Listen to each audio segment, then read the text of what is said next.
Good evening and good afternoon, everybody.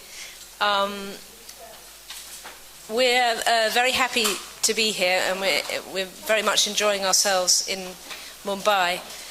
We've just come from our roundtable discussion. This is something that we initiated in 2015 in the Getty Research Institute in Los Angeles, and it was the first time that we encouraged the various communities involved in the use of film, from artists, filmmakers, stock manufacturers, lab owners, the Academy for Motion Picture Arts and Sciences, festivals, education, to sit around museums as well, to sit around one table and to discuss with great concentration how we could keep film as a medium available for future generations. And this was the first of four.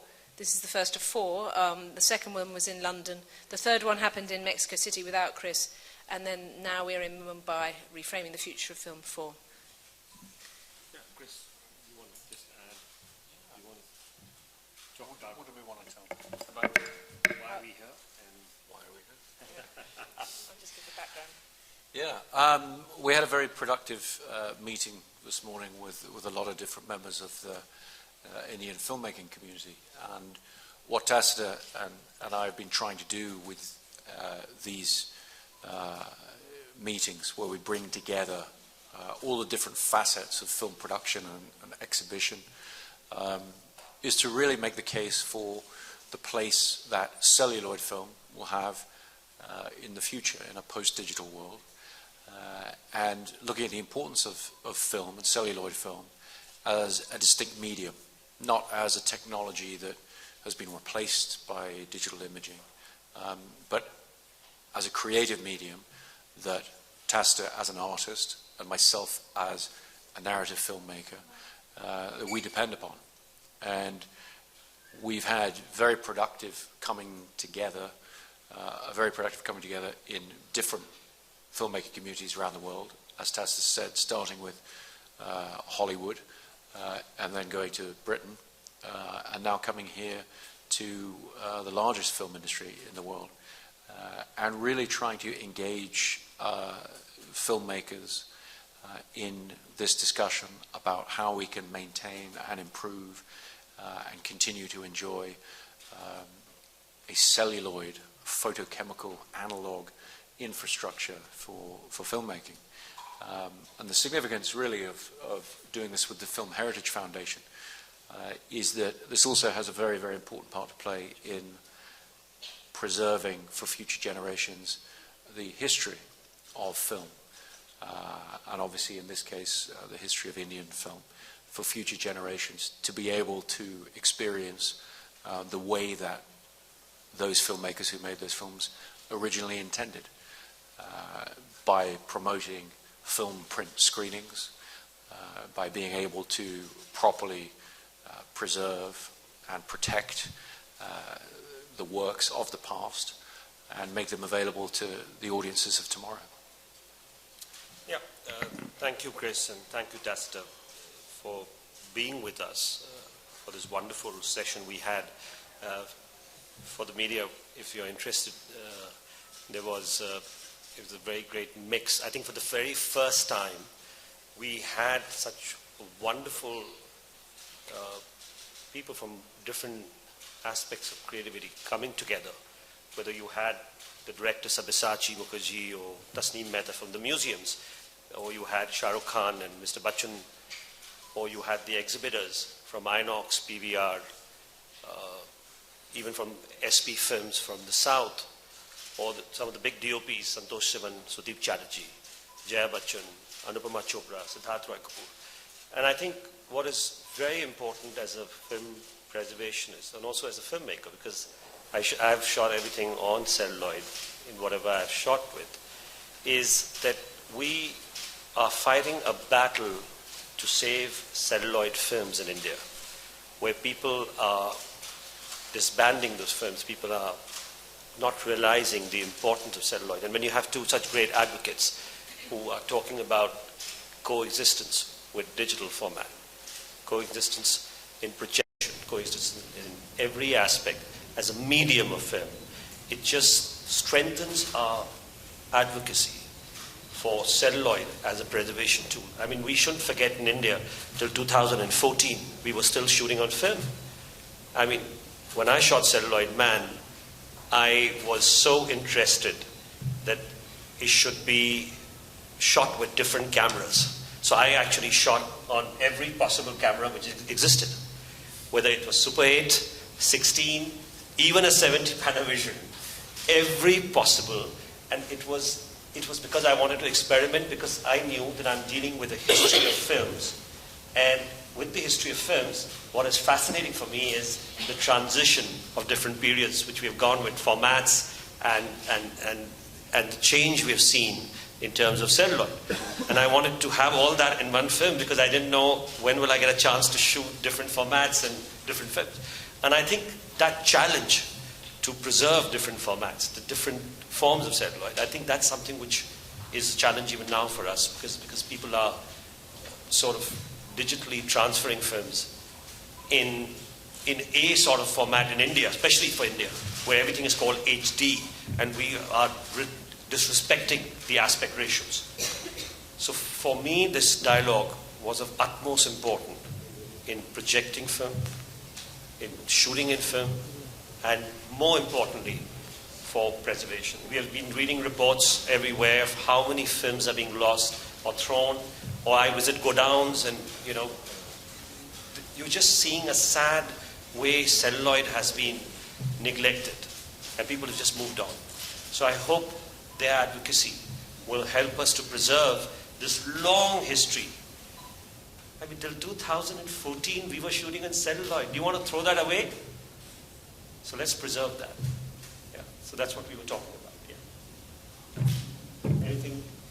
So do we take questions or we carry on? Yeah. Ira, do we take? That's it? Yeah.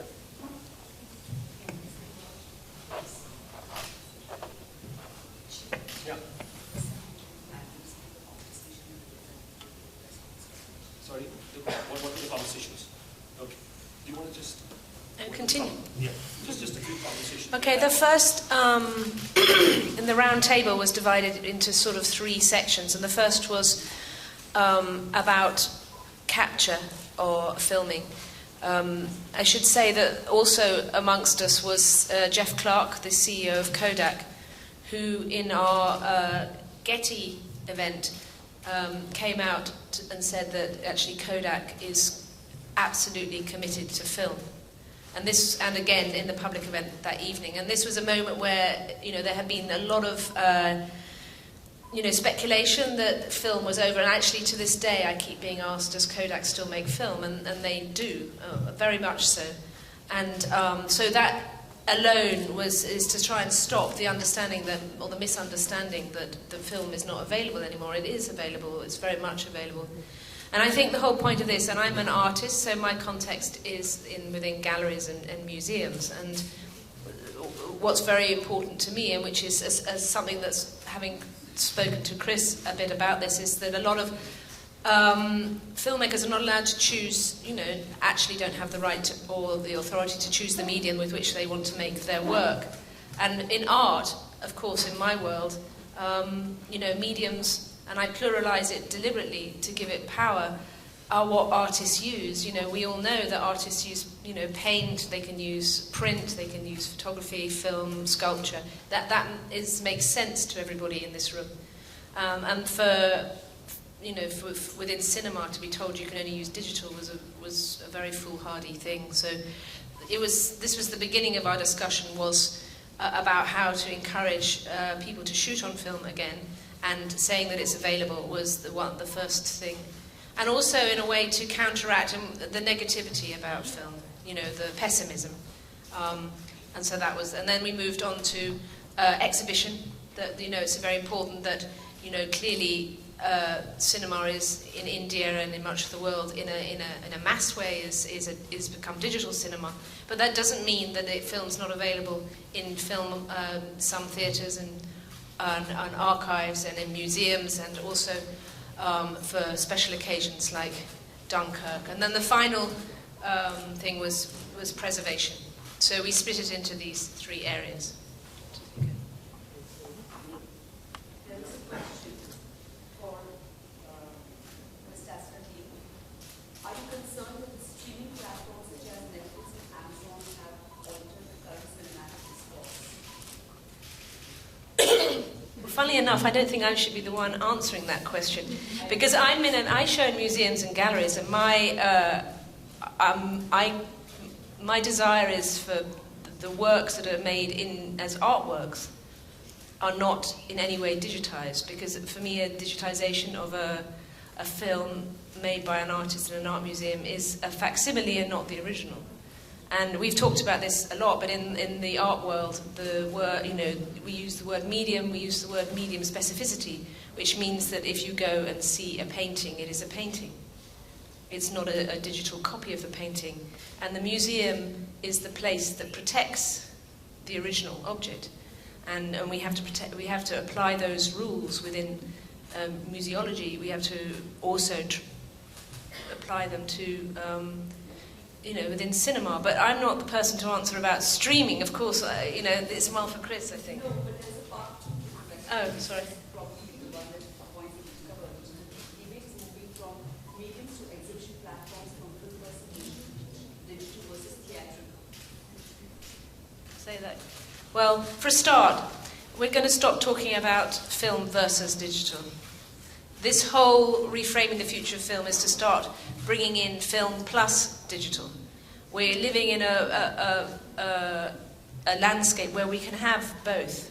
Everything is about choice. So it's very strange on this one issue we should be reduced to just one option again. And it's all about choice. So I don't know if that answers the question, because I didn't quite hear it. But Because as an artist, you should have the choice to decide the medium you want to shoot on. And that's what the dialogue is all about. That's what we are all looking at. That I should have the choice to preserve the film the way I want to preserve it. And I'm sure if I've made a film, I don't like to see celluloid, man. I try to push. I remember when it was chosen in Telluroid, and we had great friends there, and they said, it's too expensive to ship the print. I said, I'll offer to pay for it. But I'd rather have you watch in the way I've shot the film. And that's what we all aspire to be as creative people, is that we want the original format in which way we have shot the film to be seen in that. The next question is addressed to Mr. Nolan. Are there any common misconceptions about digital and film that harm the conversation you want to initiate? There's a famous misconception about digital's longevity and reliability. What are some of the others? Well, I mean, a lot of the point of these events and the point of the conversation we had this morning was in dispelling certain myths. Really, there's a rise because there's been a very powerful financial imperative for electronics companies and technology companies to try and transform the industry. And that's always been the same. There's nothing new there. But what happens as a result is you tend to get accusations to undermine a particular medium, in this case film, accusations that it's more expensive, or it's prohibitively expensive, or it's too difficult, or there aren't any projectionists left to project the film prints, these kind of things.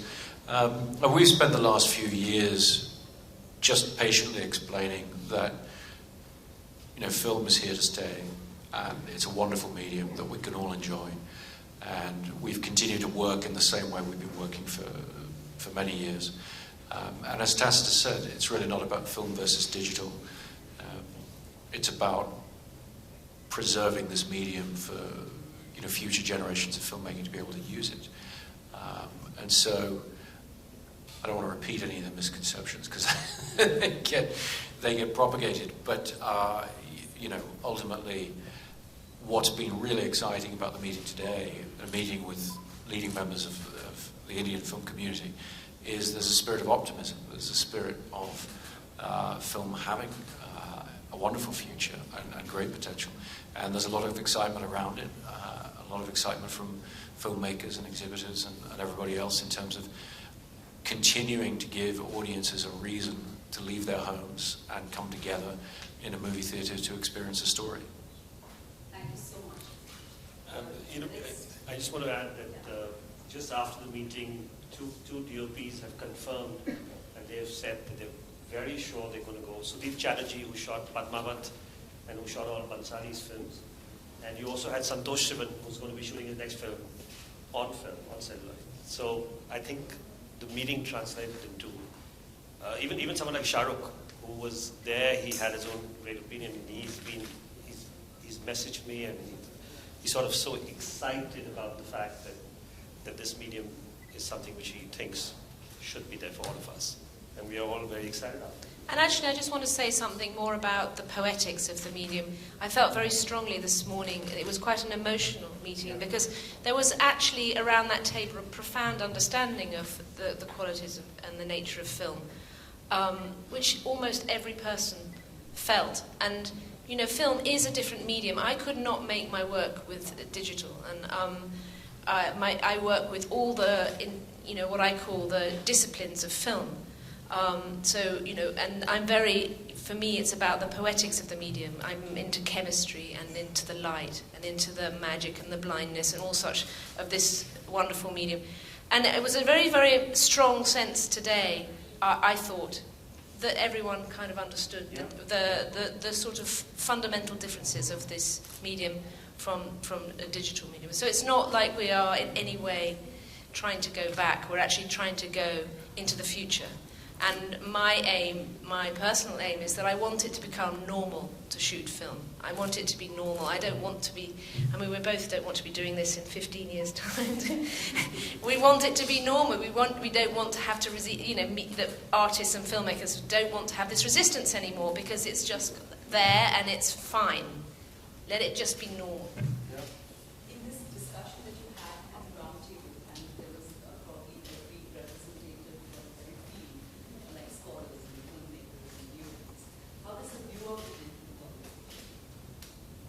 Well, very much so, actually. And I don't think we should underestimate the viewer, because I know from personal experience people that will cross cities to go and see a film projected as film, because the experience is different. And I know that's exactly what...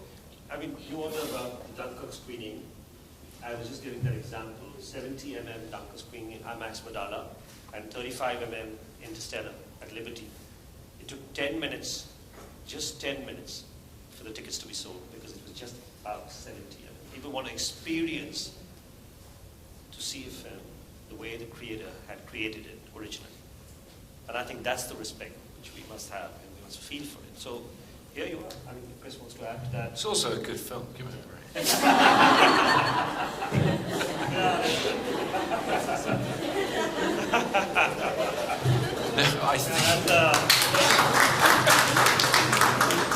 I think it's exactly the point, which is I work in a field where the audience is constantly being underestimated by people who finance the films and distribute the films. There's often a feeling of nobody cares, nobody knows the difference. And actually, when you talk about myths to be dispelled, I think the main myth is when this discussion has arisen in the past about why somebody would choose to shoot film, even if it seems more difficult than shooting digitally, they speak as if filmmaking were a logical and a pragmatic thing to do, and it's not. And no film is logical and pragmatic. Films are about dreams, they're about magic, they're about escapism and experience. And so, to a certain extent, you have to embrace your emotional side and your feelings about a medium, and whether you want to work that way or not work that way. Those things become important. And I think we see that just as much from audiences as we do from filmmakers. We're constantly in dialogue with audiences. Indeed, we are the audience ourselves. And we forget that at our peril. In some way, I feel not enough choice has been given to the audience too in India. They don't have, really, if you really want to see a film on 35 mm or 70 mm, where do you go and see it? And that was the whole point of the dialogue, to make that space available, to see whether exhibitors can come forward, where they could be. I was just before Tacita got in touch with me, I was in constant dialogue to have 35mm screening in the Preview Theatre of Liberty as a club where they can experience the 35mm, because we didn't have our own space. We don't have a museum or a space, because we're a very young foundation. And I think this dialogue will help that to sort of feature. Even the NCP, where we are going to be talking, they have 35mm screenings, they have 16mm clubbing projectors, but they haven't been working. And the inspiration we will get out of this is the fact that you will see them running back soon. So I think the viewers are going to get it. It's going to change. And we hopefully, this dialogue will help us to make it very soon. Thank you. Mr. Nolan, you're a great inspiration to most filmmakers and especially youth, especially in India. And although they follow you everywhere and your work, and they are obviously a role model for them to shoot a film, and you're not compromising on that, at times they feel very dispirited about their lack of option for shooting on film. What would you say to them? Well, I think making films is always about facing insurmountable, seemingly insurmountable odds. Anybody who tries out to go out and direct a film and has to get a budget, has to get a crew together, has to surmount all kinds of obstacles. And so I'm just trying to position and empower filmmakers to view their choice of medium as one of the things that they have to fight for. And none of these fights are easy, particularly when you're starting out, but they're all worth fighting for, and they're all part of that tension and that process that filmmakers go through to tell the stories that they want to tell. And I think some of that tension can actually be productive, because you're made to think about what's important to you and what you really care about. And what we want to see as film goers on screen are stories and presentations that the people who made them care deeply about. Thank you. Did you feel that in the room there was a positive feedback from the people who were on the other side of the filmmaking exhibition? Yeah, no, I think so. I mean, I felt very positive energy in the conversation from all aspects, particularly exhibition. Obviously, their frustration is that they get pulled in different directions, and they're told to go digital because people want that, and then it's come back to film because people want that. But I think the enthusiasm and the excitement that everyone feels around films in this community is vital, and is what will allow great things to happen in this regard. Because ultimately, it's about getting people together, getting them out of the house, and giving them a fantastic experience at the movies. Okay. Thank you. Thank you. Thank you very much, everyone.